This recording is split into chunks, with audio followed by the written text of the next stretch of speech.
எங்கள் வீட்டில் காலையில் டைம் எப்படி இருக்குன்னு பார்க்கலாங்களா? லீவ் விட்டாவே அம்மா அவங்க வீட்டுக்கு வந்துடுவோம். இன்னைக்கு லீவோட கடைசி நாள் சொல்லப்போனால். இந்த 5 நாள் லீவாக இருந்துச்சு. பால் கறந்தாங்கன்னா பால் கொண்டு போவோம். அம்மா வந்து எல்லாம் ரெடி பண்ணி வச்சுருப்பாங்க. பால் கறந்து பால் கேன்லாம் ஊற்றி வச்சுருப்பாங்க. எங்கள் வீட்டுக்கு டெய்லி ஒரு நாரைக்குக்கு வரும்.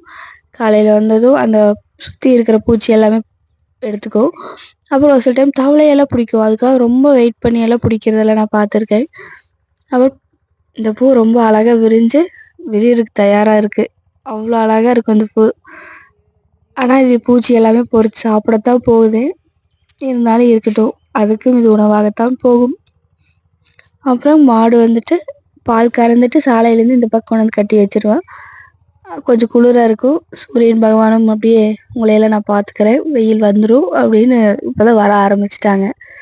அப்புறம் இன்னைக்கு தை அமாவாசைங்களா, அதனால் எப்பவுமே எங்கள் பாட்டி இந்த அமாவாசை சனிக்கிழமை அப்படியெல்லாம் வந்துருச்சுங்கன்னா வீடு வாசலெல்லாம் நீட்டாக வலிக்கிறது எங்கள் பாட்டியோட டியூட்டி. அவங்க ஆரம்பிச்சிருவாங்க.